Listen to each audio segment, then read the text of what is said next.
Was it really a mistake coming here in the West? Or was the real mistake thinking about Deen would survive here without efforts?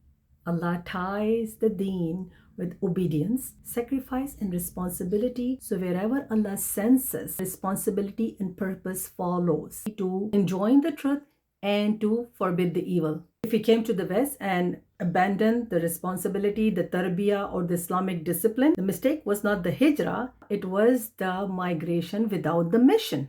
The West didn't steal the deen of our children. Our own neglect did. Schools did not replace parents. Screens did not replace parents. It's us who stepped back. It's not their fault. It's our fault because we are living as parents without purpose. Protect your child's deen in your home today by building an environment around them with the friend circle, and teach Quran intentionally with purpose given in the Quran itself. Teach them how responsible believers should act, present, and carry the deen.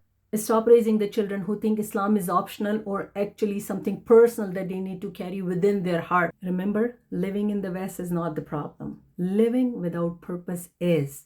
If Allah has placed you here, He placed you with a purpose, not as the consumers of culture. So rise to the amana or the entrust. Live it, breathe it, teach it, practice it.